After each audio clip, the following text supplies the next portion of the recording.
And good evening, everyone. And thank you so much for joining us here tonight on Living Matter Church Live. We are so happy when you guys come in and tune in and share the broadcast that we've been given in ministry all week long. And tonight is Thursday night, and you know what this program is. It's Science, Philosophy, and Metaphysics with Dr. Pandit. So at this opportunity, I want you guys, hey, tag and share. Copy that link and share with friends and family, coworkers, your neighbors, and let them know that this is the program that they definitely want to make sure they tune into tonight. And as always, make sure that if you have questions along the way, put them in the chat and we will highlight them during the question and answer period. So at this time, I'd like to bring before you the one and only Dr. Pandit.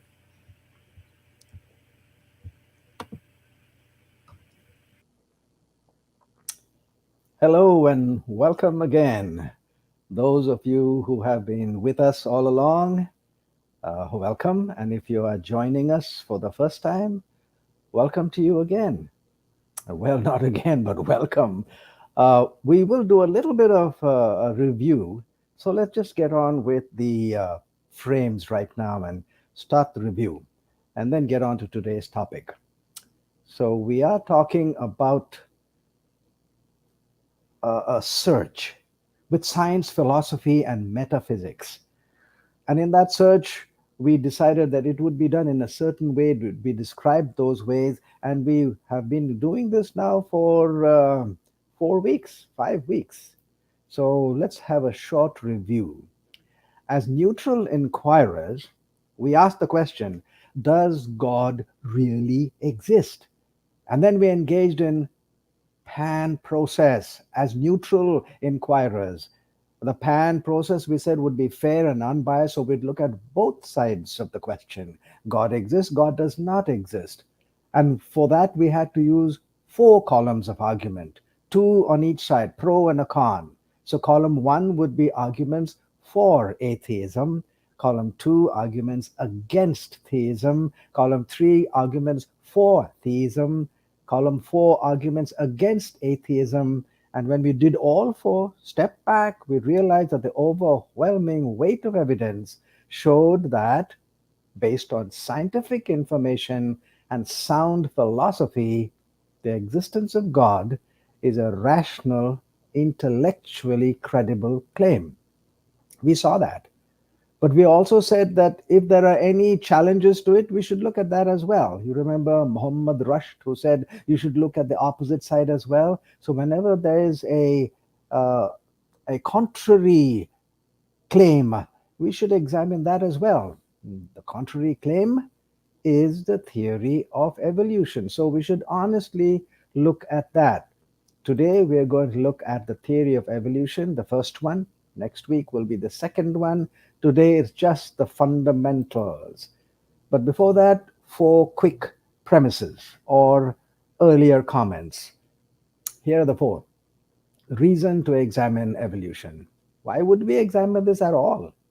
Well, if the theory of evolution has a reasonable scientific base, then the study of nature could show that God is not needed. And deism is probably true. What's deism? The idea that God started everything and then he just cut off himself from the rest of his creation and went maybe for a long walk and he has not come back yet. That is deism. Whereas if evolution is not reasonable and scientific, then the study of nature could endorse the claim that God is essential in our universe and therefore he is factual and in existence. Number 2, what's the meaning of evolution? The word itself means gradual changes resulting in improvement over a period of time. The fact is, it happens all the time. Evolution happens all the time. So don't get head up when somebody says it's evolution. However, the theory of evolution, that expression stands for a specific type of evolution described by Charles Darwin. The starting point was a simple one-celled organism which gradually changed, and over vast periods of time, it resulted in the entire spectrum of living organisms in the world today. So what is that spectrum? Here it is. You start with species, and then the species can make variations and subspecies in breeds and races. But when it shifts to another species and then another, and it can go on to the next classification, which is called genus. And so from species, we go to genus, family, order, class, phylum, kingdom, domain. When you look at that first one, the species can form variations and breeds. That is called microevolution, small amounts. Whereas the theory of evolution is actually one species becoming another and then going on to genus, family, order, class, phylum, kingdom, and domain. So, what are the concepts of evolution? The word evolution is used so broadly that we should define what we are talking about. We can have, number one, cosmic evolution. How did the universe start? Number two, stellar evolution. How did the stars and galaxies come about? And then we have inorganic evolution. How did the gases become actual solids like rocks and granite and gold? And then how did that inorganic material get organized into organic substances like cells? How did that happen? That would be organic evolution. And then how did that get alive? I have coined that term zoontic. Zo in Greek means life. So, how did a non life material become alive? What is that evolution? I've called it zoontic, but there are other technical terms. But it's still the same, this means the same. How did it get alive? Then, after that, comes Darwinian evolution, after things became alive. So, Darwinian evolution means it goes from one species to another. It's called macroevolution, jumps from a big jump. Among evolution, there is also something known, like I said, microevolution, micro, where a species can make variations and breeds and races. So we have macro, we have microevolution, and all these evolution, Darwinian evolution, is based on the first five. They all have to have occurred just in that manner. So now we go with this idea to what is the topic for today: fundamental features of the theory of evolution. So here are seven. Now there's no place where there are seven set. I just picked them out from wherever they talked about evolution, and especially from this book, Charles Darwin's Origin of Species. And here are the seven: that all the forms on earth are connected by genealogy. Genealogy means parent child relationship. Number two, structural changes affect survival. Number three, evolution is a spontaneous process. Number four, natural selection caused evolution. Number five, natural selection is a rational concept. Number six, the requirement of time, we'll go into it. And number seven, evolution has been scientifically proven. These factors are foundational, just fundamental to the theory of evolution. So here's a statement we're going to make right now. If even one cannot be established, the theory becomes suspect. I'm going to say it again. If even one cannot be established, the theory becomes suspect. So all seven must be settled. So let's look at them one by one. Genealogical connection, like we said, it means it has to be connected, parent to child, child becomes parent, and then on and on. Here are the words from the book I just showed you, Origin of Species. The natural system, what's in the world today, is genealogical in its arrangement, like a pedigree. All true classification, he says in his book, is genealogical. And at the same time, he confesses in page 337, we have no written pedigree. And Henry G., the science reporter for Nature, says and agrees, no fossil is buried with its birth certificate, so you don't know where it is. Darwin again, we never know the exact character of the common ancestor. It's extremely difficult to even conjecture. That means guess. Impossible to conceive, that you can't even imagine. In other words, when you see a certain fossil, you cannot guess or even imagine what was just before it or even what was just after it. We are unable to do that. So, Here's an example, and that's from the book again. Vertebrates have descended from an ancient prototype of which we know nothing. Then how do you know it's connected? He used the words unknown progenitor of vertebrata, that group, unknown starting point of the articulator, that group. So, how do we know the connections? This is how he said: we have to make out community of descent, genealogy of connection by resemblances of any kind. In other words, you look for the similarities of features. And when you are similar, you put them together, dissimilar, put them in another group. So, similarities, he says, points to genealogy, which then give the basis for the classification. Wait a minute, look at that carefully. Similarities then can go straight to classification. Give you a simple example. Suppose we say this bush has small leaves, and then these bushes have medium sized leaves, and those bushes have large leaves. Well, we can study the small leaves, the medium sized leaves, and the large leaves without ever saying that the small ones became medium sized and the medium sized became large. Did you see that? We do not need to connect them by became. Just study them, and when you see the features, you can classify them. In other words, we classify.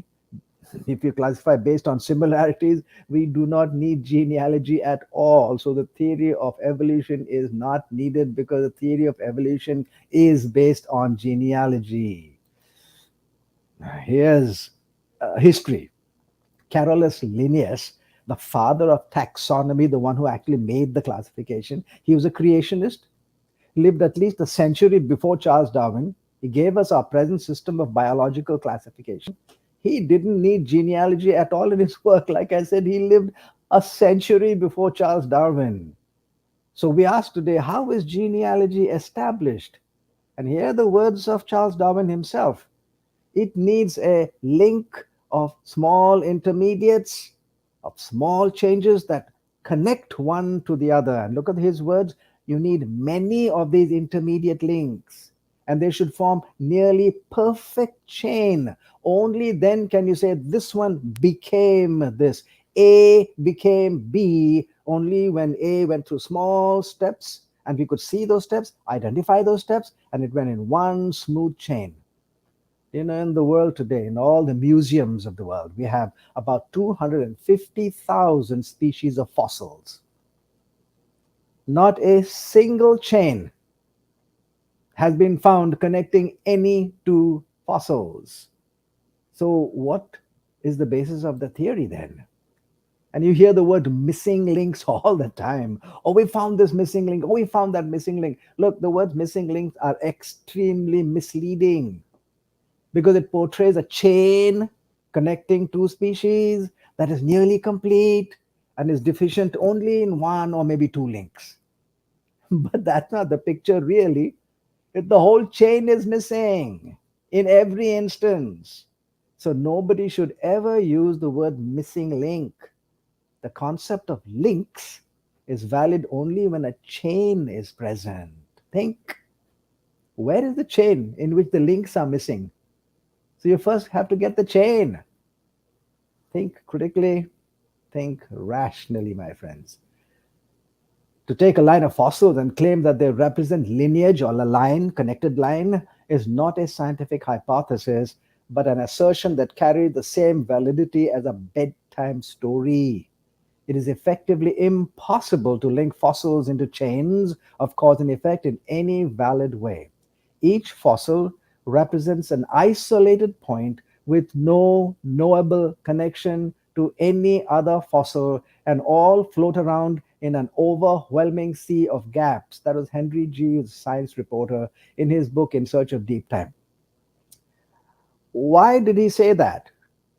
Because we have a species here and here separated by, say, 1,000,000 years.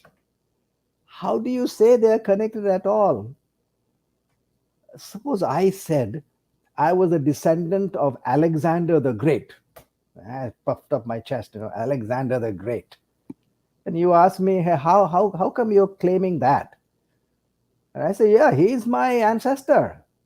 So is there anyone between you and him that you can put onto the line there? Oh, no, I can't put anybody, but I am his descendant. How will that sound? And this is only about 2,500 years. What if it's 1,000,000 years? Can you see now? There is no knowable connection between the species.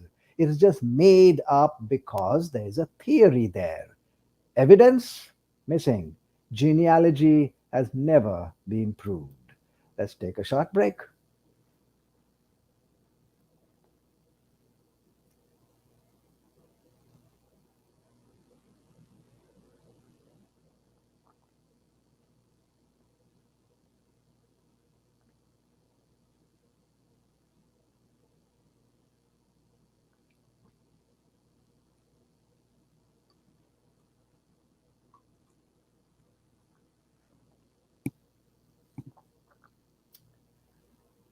All right, let's carry on. Number two of the fundamentals of the evolution, the claim that structural changes are required. The theory of evolution is built on the idea that changes in anatomy and physiology provided greater fitness for survival. In other words, here are the words. The slightest difference of structure or constitution would be preserved. So if it's a small change in structure, well, that will be held. And then another small one, that also will be held. But at the same time, here's a confession which is found on page 156 of the book Origin of Species. Habits have changed without a corresponding change in structure. Think about it now. In other words, if a habit can change, we don't need a change in structure at all. Got it? If habits have changed. So habits then can also help survival and fitness. So if habits can do that, we don't need structural changes at all. Right now, for example, let's look at the structure of the neck. The neck. We have giraffes. You know how long those necks are. Those giraffes are living in the same locality as gorillas, which have very short necks, and those gorillas are looking or are living in the same locality as little centipedes, which have no neck at all. So where's the need of that structure? If all of them are living in the same place happily and have been doing it for millennia, thousands of years, then you don't need a change at all. In fact, the word habits have changed would be the explanation. We don't need change at all, the change of structure at all. So here's an animal, for example, the one that was before the giraffe. He didn't have that long a neck. So the theory says he had to grow that neck. Somehow it had to come about. But if you say habits have changed, then instead of eating the leaves down here, he could have just got up on his hind legs and ate the leaves up there. He didn't need to stretch his neck. You know what I mean? If you say habits have changed, then habits could have caused all the changes. And in effect, we don't need any change at all. They just changed their habits and survived. You don't need to become another species at all. You can survive as yourself. A little virus stays a virus all the time and just changes his habit a bit. So the need for structural changes has not been established. How about number three, a spontaneous process? Natural selection claims to completely eliminate purpose, intelligence, volition, choice. It is claimed to be a spontaneous, undirected process based on chance and randomness. However, here's something that we should know.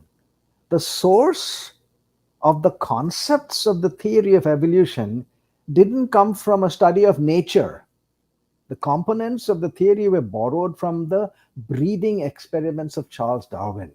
This is clearly seen in the way this book is arranged. This book. You know what the first chapter is? The first chapter of Charles Darwin's Origin of Species, is variation under domestication. In that, he described the process of breeding his own. He did a lot of breeding, by the way. After the first comes the second, and it's only in the second chapter he talks about variation taking part in nature. What he did was he transferred the principles from his experiments to his theory. And here's words: as man can do what he himself did in the breeding experiment, so nature could. Really? Okay, let's take that and let's look at his own words that is written in the book itself. 5 statements. He's talking about the breeding experiments, and I have highlighted the word breeder for a specific reason, but I've quoted it. I have not put it there myself. So the word breeder, watch it in all the 5 statements. Number 1, it would seem as if they, the breeder, had chalked upon a wall a form and given it existence. How? By doing the breeding experiments. Number 2, eminent breeders try by methodical selection with a distinct object in view to make a new strain. Number 3, the closest attention should be paid, even the slightest deviation, unless such attention is paid by the breeder, obviously, nothing can be effected. Number 4, the all important part which selection by man, he says, but I've put the word breeder just so that we'll have consistency in what we are saying. The all important part which selection by the breeder, not by nature, by the breeder has played. And number 5, not one man in 1,000 has accuracy of eye and judgment sufficient to become an eminent breeder. Did you get the point? The central focus is the breeder, who must have these following abilities. He should be able to draw the picture of what he wants to accomplish, have a plan and an aim, pay attention, be alive, be alert, weigh out the factors, and make decisions in the right direction. Therefore, if these factors are faithfully and accurately transferred from breeding experiments to nature, we should find the equivalent of the breeder in nature also. Got it? If you say that this is what happened here and therefore if the same thing happened here, then the factors over here should also be found here. The above 6 factors can be found only in a living, thinking agent, the breeder, who can make deliberate, thoughtful decisions. That picture is completely opposite a spontaneous, undirected process, my friends. It is an irreconcilable contradiction to claim that evolution is spontaneous and yet it needs all of these factors. The first chapter of the book establishes the absolute necessity of these 6 characteristics that we listed, and they can be found only in living agents. Therefore, evolution cannot be classed as a spontaneous process. It was agent director, breeder director, and closely supervised. Number 4, natural selection caused evolution. Really? Here are his words. Natural selection can act only, got that word? Only by the preservation and accumulation of modifications. I've underlined and highlighted the word accumulation because that's the point we're looking at. Because Charles Darwin did not know modern genetics. He did not know that the change from one species to another would require a massive increase of genetic material. Nobody has described the source of that extra material. From where would it come? The word select will not allow you to end up with more than what was available. How simple can that be? If I asked you to select from this basket of 10 apples, you can't have 20 apples in your hand. You can have 5, 6, maximum 10. So if your parent mother had 10 units of genetic material and your father had 10 units and they each contributed 5, you will have only 10. Where's the accumulation? The word select will not allow you to have more. To accumulate, which is in that sentence up there, you would need to add. Catch, hold, and add. But there is no known method of adding. None has been provided for us, ever. That was a central question at the landmark Conference of Evolutionists in 1980 in Chicago. Here's the question: can the process of evolution add genetic material to the offspring, the one that came later, sufficient to form another species? Here's Roger Lewin, the science reporter for that conference, who said the answer can be given as a clear no. Because if mutations occur and they accidentally add, that upsets the balance and causes harm. And here are Darwin's own words: any variation in the least degree injurious would be rigidly destroyed. So, what are we looking at? The theory requires you to add, but if you add, it will become abnormal, and an abnormal one is immediately destroyed. So, where is evolution? Think, think very clearly, my friends. All the so-called beneficiary mutation, they say this has happened, it benefits, that is true, but they involve at the genetic level, it involves a reduction, a breakup, or just a rearrangement of the genetic material. Yes, they will talk about pesticide resistance and change of the color and moths or fishes, resistance to malaria. None has been connected to an increased amount of DNA, and no new species was ever formed in those experiments and in the examples that are listed or that are given. Here's information. Viruses in their genetic material have 1/20th, only 5% of what humans have in their cells, the DNA material. So, how did humans get that 95%? From where? Without a source of that extra DNA and a mechanism to add DNA, evolution cannot take place. So, natural selection, which can only select, cannot add, did not cause evolution. Is natural selection a rational concept?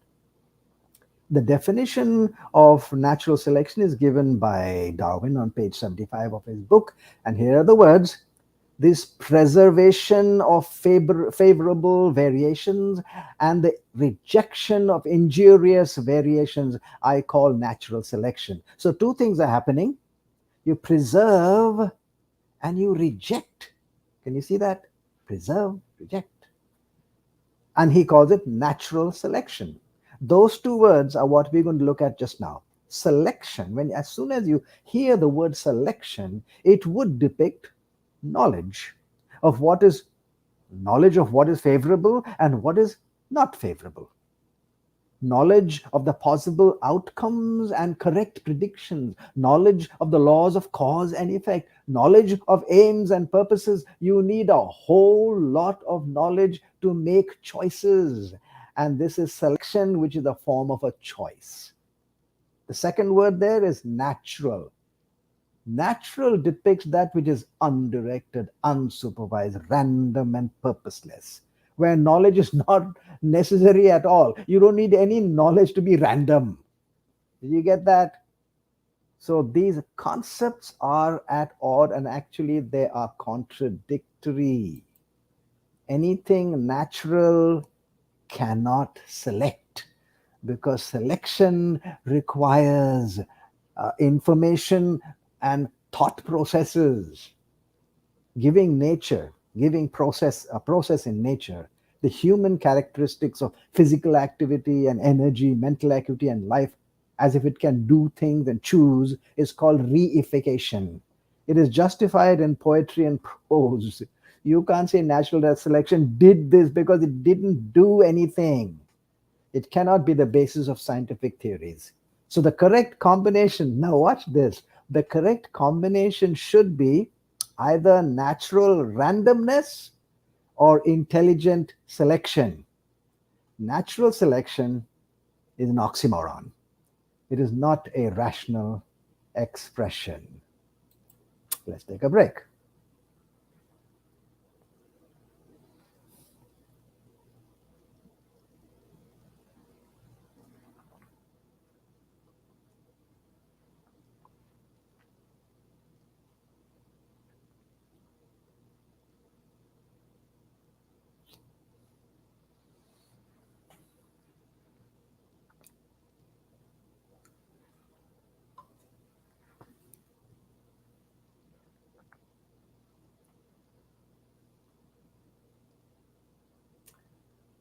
All right, we've done a few. Let's carry on. Number 6. Goodness, we've done 5. Requirement of time. This is really very decisive. I want you to follow carefully. The dominant thinking in Darwin's day was that the earth was only a few thousand years old. They got it from the Bible. That was England in those days. But soon after that, when Charles Darwin was trying to figure this out, Charles Lyell wrote out a book called Principles of Geology, in which he said, no, no, no, not just thousands, it can be millions of years. So, with certain ideas that they put into their calculations, today the estimated ages are the Earth is 4.5 billion years old, billion years. And the universe is about 13.72 billion years. Got that? Earth is about 4.53 billion years. By the way, that is not the period of Darwinian evolution. That's when the Earth started to be formed, according to the theory. Evolution began only about 0.53 billion years ago. So complex life on this Earth started only about 0.53 billion years ago. That's important because we're going to look at the question. The question is not whether these ages are wrong or correct, but even if they are correct, whether this period is sufficient to get the job of evolution done according to the principles in the theory. The fact is, they are utterly insufficient. You really need so much more of time if you really want to know how it occurred. Evolution requires far more time than the 13.72 billion years. We're going to look at 3 examples. Number 1, G.G. Simpson, an ardent evolutionist. He looked at the bat's wing. The bat's wing is not feathers, it's a fine membrane. So it's unusual. So, how long would it take to form the bat's wing by the theory of evolution, by the principles in that theory? It would have to start before the beginning of the earth. That is the calculation. The earth is 4.53 billion years, but complex life is only 0.53 billion years. And this little part of one mammal requires more time than the whole age of the earth. Not enough. Number 2, Darwin's book has only one diagram. I'll show it to you just fleetingly, just to give you an idea that I am quoting from the book itself. Here we go. It's page 103 and 104. It's the only diagram in the book. It gives those lines you saw, and each line was so many thousand millions of generations. So what I did was I did a calculation. And according to one of my calculations, I won't show it to you exactly now. You can ask for it if you want in the Q&A time. My calculation, the elephant would require 30 billion years to just become a variety. And there's only one.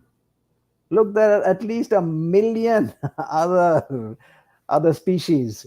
So this one required 30 billion years. Number 3, galaxies 12 billion light years away have been detected. They say they're 12 billion light years away. All the galaxies are moving out, and they're moving quite fast.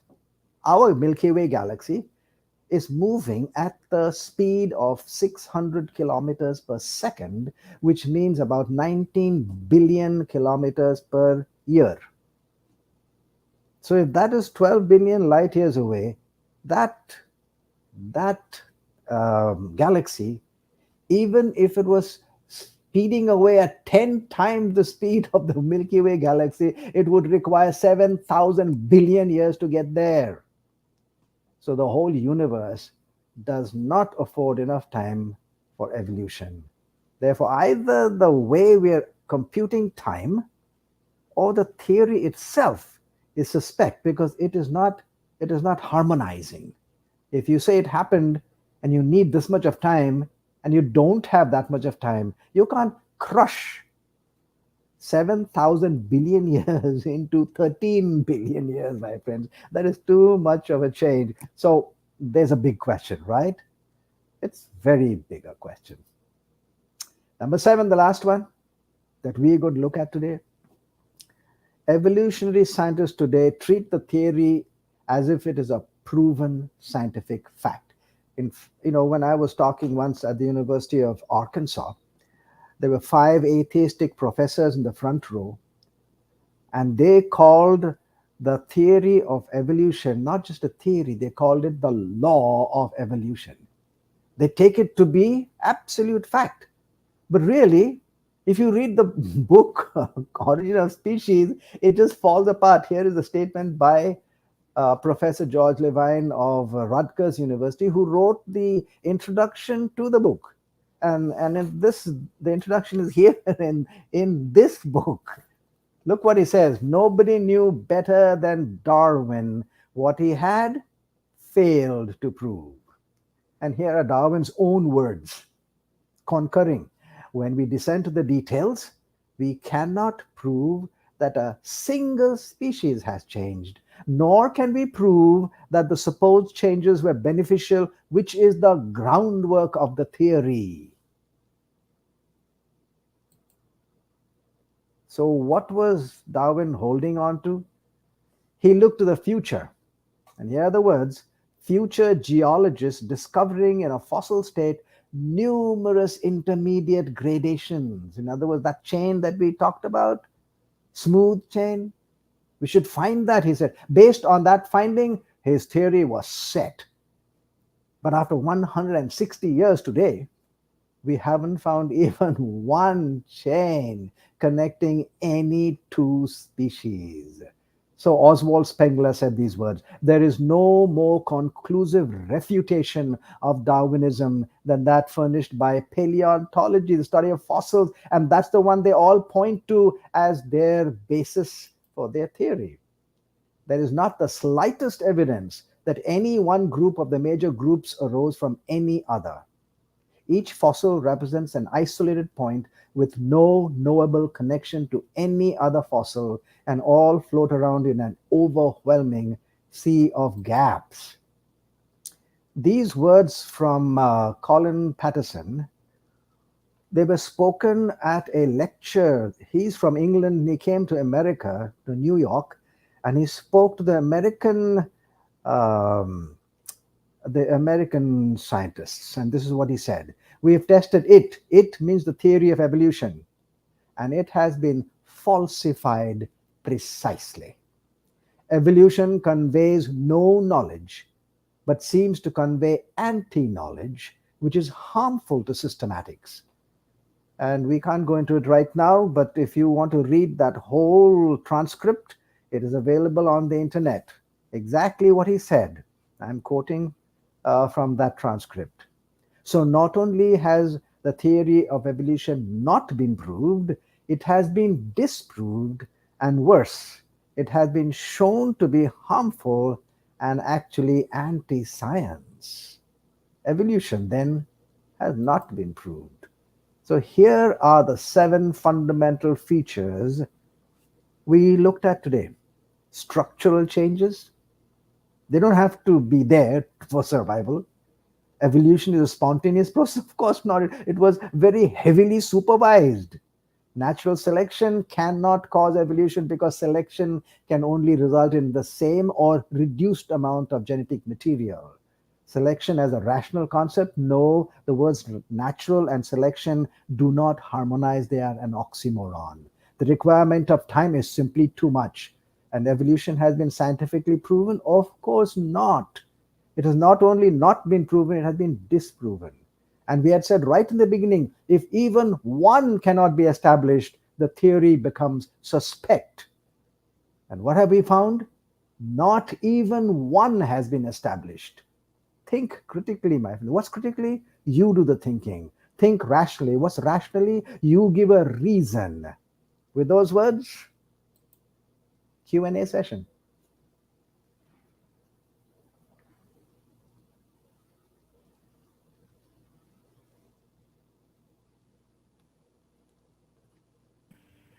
Everyone has been glued to what you have been saying at this point, Dr. Pandit, and thank you for the refresher. Um, if you can do me a favor, I'm going to try. Can you put that last slide up that talked about the seven as a refresher? And we do have a question in the chat. We're going to ask that question. If you can put it up there, Yep, yeah, I put, here. yeah, there Here we you go. go. Here we go. Just as a reminder for everyone, please if you want to take the opportunity to take a screenshot of this, that will be awesome. So you can use that as a point of reference as we continue on to, as a refresher, and to the next segment of the series. But I want an opportunity for you to have that available to you. All right, I'm You going to. know, Patrice, that's the reason I put uh, these frames on the screen, because some of them are actually quite detailed and actually accurately in their words. Yeah, So it's good to, if you can take a screenshot. That's why I put it up there, so that you don't have to remember what I said. Just take a screenshot, and those are the exact words you should use to make up your own mind. absolutely. Absolutely. Okay, I'm going to give another 10 seconds for a screenshot, and we're going to move it out of the frame. Here we go. All right, so we have the earlier question from Deborah Haling. I'm going to put this up here for everyone to see. And her question was, why does intelligent people still choose to believe Darwin's claims even though they have a mind to reason what makes sense? The why questions are very interesting. um, they're very broad usually. So, how shall I put it? Try to avoid the word why. Try to come to a point and ask about that one point. In other words, the question could have been, what is it that makes them choose? Is it this or is it that? That's the way we choose. Why are very broad questions, and they're difficult really to pinpoint. So, still, it's a very good question, because that's where you start. Why do I mean really smart people, still believe in evolution? Hmm. Number one, they have not. They have not looked at it the way we looked at it today. I've been to, like I said, all over the world. I've spoken on 5 continents to smart people, especially on university campuses. And all of them are evolutionists. I mean, many of them are evolutionists to whom I speak. And they are just sold out on it. Why? Number one, like I said, they have not looked at it in this manner. Because when you look at it in this manner, oh goodness, how can you continue? And so many of them have come and told me, hey, the game is up. There's no way you can go along with this. Number two, those who really talk a lot about evolution, and I've seen this over and over again, even those who teach evolution have never read this book. This is their reference. But I'm telling you, from what I've seen, over 90% of them have never read the book. First of all, it's not easy reading. I picked it up because I wanted to read it. It took me 3 months to read it just once. You know why? Because one of the things, it's the archaic type of medieval English, and those sentences can form the whole paragraph, one sentence. So you have to know which adjective and adverb connects to which other subject or object. And so you got to go slowly. It took me 3 months to read it just once. I read it 3 times before I began to form an idea of what Darwin was trying to say. Only after the fourth time, I took up my pen and started making marks on the book. And after the fifth time, then I started connecting some words on page 210 to the one sentence on 302, from page 110 to page 56 or something. I began to do that. And after the seventh time when I read it, then I could say, now I know something of actually what Charles Darwin was trying to say. And here's what I found: he destroys his whole theory in Mm, his own book. That is one of the reasons I think that smart people will not be able to look at it. You got to see it. You got to go through it. You got to find out, why is he saying this here and why is he saying that one over there. And when you put it together, one destroys the other, and actually the whole theory comes out to be quite baseless, no. like I showed you today. If you just look at the words. So, smart people, they have not seen it the way we have seen it. They have not read his book carefully.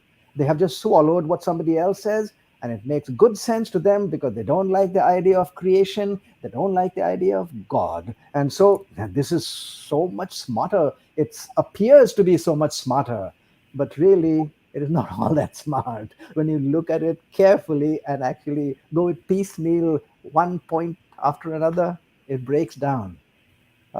So I can give you these two obvious reasons. The other one, like I said, when you have a certain world view in your mind, you tend to interpret everything according to that world view. By the way, this question of not reading, it applies to the Christian world as well. It's nearly the same. 90% of those who talk very loudly about Christianity has never read the Bible through and through. No, they have not. The same thing as that. Both sides speaking from a position of ignorance and blindness. That is why you have so much of confusion. I wish you would read your own book and ask them also to read their own book, and then both of you and us are informed. And when you are informed, then you can have a good discussion. If you are not informed, it'll be chaos and confusion. Anyway, have I given Oh, some no. idea? No, absolutely. And if there are a couple more questions, and I wanted to would spark the thought as you were just answering the question, and obviously giving even more questions even if the answer was for me one of the things that's so, even though I was pretty much raised in the church, and but being raised in the church does not necessarily cultivate faith. It just puts you in a place where you're in an environment that you kind of have to explore still on your own. um, but even those points of doubt moments throughout my experience, one of the things about questioning, well, even for myself, is this God really who He says He is? I mean, we go to church each week. We have these quote unquote rituals that we do each week, and things that we go to church, we go to Sabbath school, the whole 9 yards. But there's still that question of, am I doing this for naught? Like, what is this really all about? Um, but one thing about, for me, that settled the question was the moral principle. Because if you're talking about a Big Bang theory, a Big Bang theory does not give you morals. It's just an expansion of what they're considering an evolutionary process, the whole 9 yards, but it does not give you a sense of morality. It's just it's an energy Yes. that's still just going on and on and on. What you're describing, Patrice, is another angle from which you approach the same big question of God's existence. In fact, the question of morality, we have not touched on it, but it's a huge one. We can't touch on everything, so I've just picked out a few. Mhm. The question of morality is huge, and if anyone wants to really get into it, they'll go along with what you are saying, because where is, for morality, you have to use the word ought or should. You ought to do this, you should do this. Mhm. Once you say that, you are agreeing that you are referring to something that is above both you and the person you're talking to. Correct. And when you go that further and further, you'll have to come to a point that is above the whole human race. You can't have morality by this group saying this and that group saying that. You have to have morality in which there is a supreme point which actually supervises that morality. Yeah. Do you know that when people have tried to look at this, it has entered into the very idea of jurisprudence, of courts of law, Mm-hmm. where they keep on saying one thing is when you look at laws that humans have made, where did those where did the idea of law come from? We're not talking about laws now, we're talking about the brute fact of law. That is totally unexplained by humans. And so you have to come to a conclusion, or a concept which is called the law of laws, the rule of rules, Mm-hmm. way above there. And it is a part of jurisprudence, my friends. So if you really, it's rational, in other words, that Yeah. you can come to it. It's a huge, huge point. Yeah, good point, Patrice. Thank you. Thank you so much. That's my thought process. So I don't want to get become a There dialogue. was somebody on the chat who used the word Satan.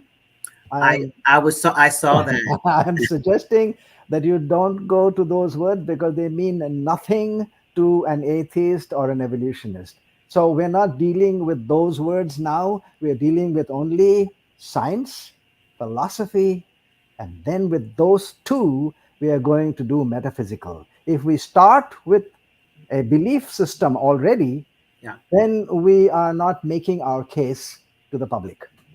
Absolutely, absolutely. And the whole process, the whole purpose also of this is for you to have a growing knowledge for yourself and come to a conclusion of whether or not you believe truly that God exists through these principles. So I want to go to another question. Okay, so this actually going to come up a little earlier. This is from, if I hope I'm pronouncing it, Romaine.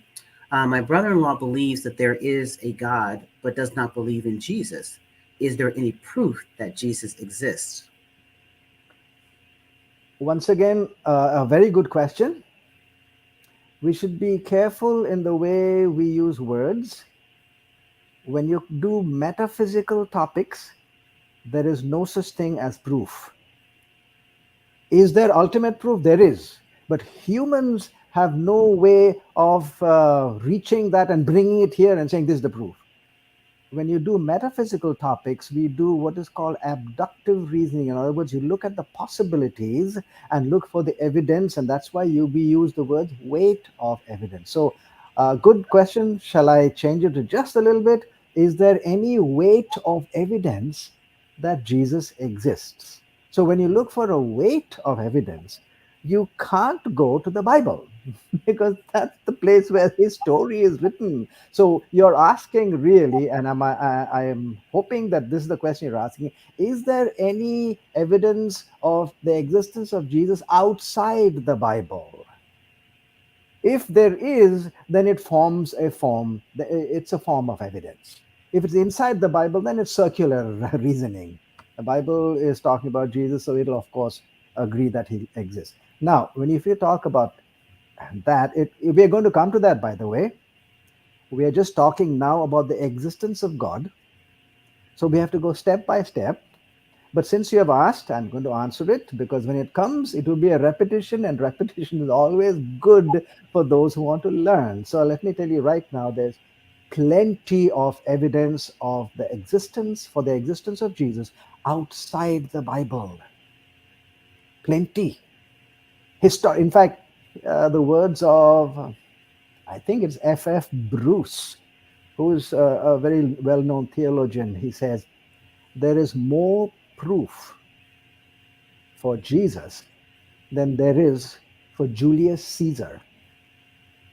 So if you believe Julius Caesar was a Roman emperor, well, then you have to believe that Jesus also lived. There is evidence for the existence of Jesus outside the Bible in secular writings. Did you know that? Yes, in secular Mhm. writings is there. He is also mentioned in other religious writings, not Christian. Can you imagine Jesus being mentioned in other religious writings?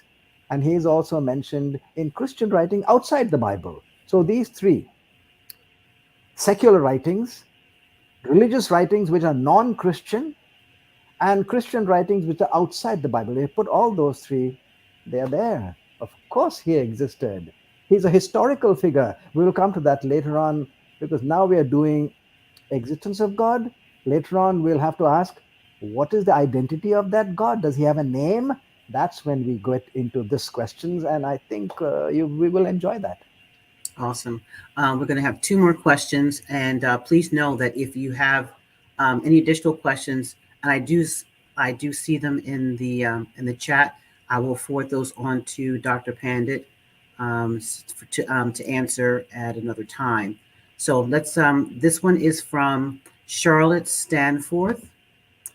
Her question is science. Well, no, she says science is very popular and people want to appear intelligent. But, well, that that may be so. Let's Well, take. let me comment on that. Okay. This is absolutely true. And that is why people have proposed theistic evolution. They want God to do it this way, their way of evolution, because evolution, they say, is scientific. So you want to appear like you can speak in scientific terms, and so there are a lot of Christians who lean on to evolution. In fact, the Catholic Church, the Pope, agrees to theistic evolution. Why? Because they feel that evolution itself is so nicely, clearly stated that you can't challenge it. So instead of challenging it, why don't you put God with it? But I am saying, hey, wait a minute. It can be challenged in its own terms of Yeah. science. In fact, that's what we're going to do next week. We're going to ask, is evolution scientific? And we're going to look at the criteria which make anything scientific and see whether evolution fits that. And so, let me tell you right now, it is not scientific. So, if it is not scientific, why do you want to put the God with an unscientific theory? There's no need to do that, my friend. Just stay where you are, because creationism, we're not looking at it right now, has far more rational evidence than evolution. Like we saw today, evolution cannot stand its ground. So when you look at these two theories, evolution and creationism, we can't pit them immediately, but we can ask in what is called the hypothetic approach. We can say, okay, if this is the case, what should we see? If this is the case, what should we see? In other words, what does this theory predict? And what does this theory predict of what we should find on Earth today? And you find that this theory of evolution does not predict what we see on Earth today. Whereas, amazingly, the creation story predicts far more of what we should see in the world today in natural science. So, on weight of evidence, remember we said no proof, weight of evidence, it looks that if you look at it clearly, scientifically, we are stating a direction of thinking. So, yes, people like to be intelligent and to be scientific, but wait a minute, do it correctly so that it's really scientific. Awesome. Awesome. Um, there's an interesting. There are a couple of interesting questions here, and I'm going to just for the point of reference because that's someone is asking for a couple of the sources.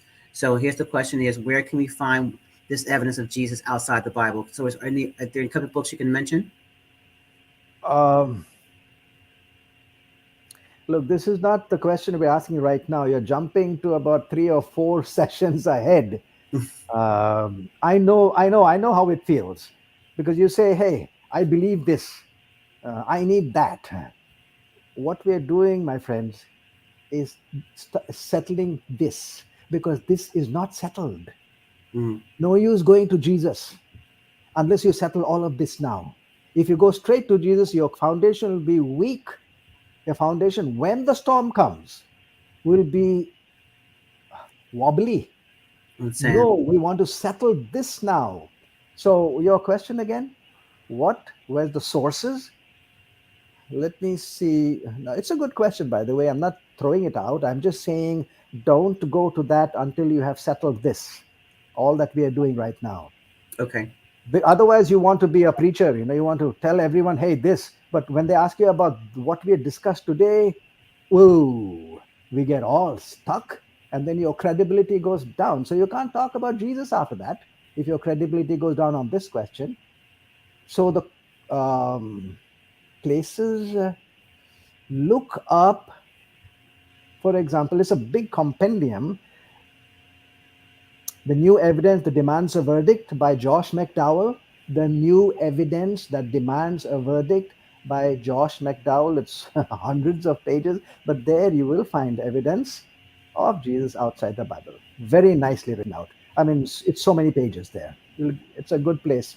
The other place is A Skeptic's Search for God by Ralph Muncaster. Ralph Muncaster, Muncaster, A Skeptic's Search for God.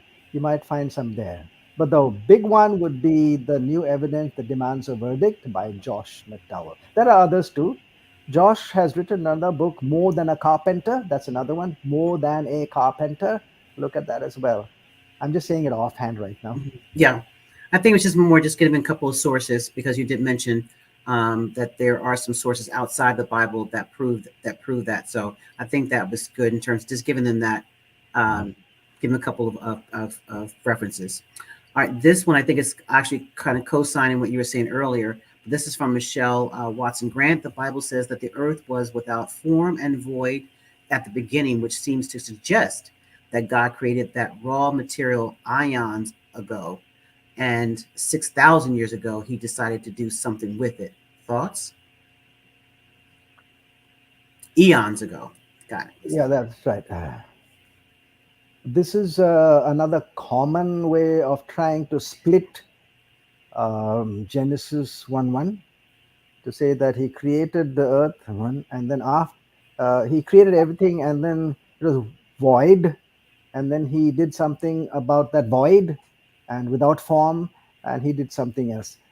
If you cut it there, you're going to have a little problem, because you have to ask yourself, why are you doing that? Number one, the why question is very important.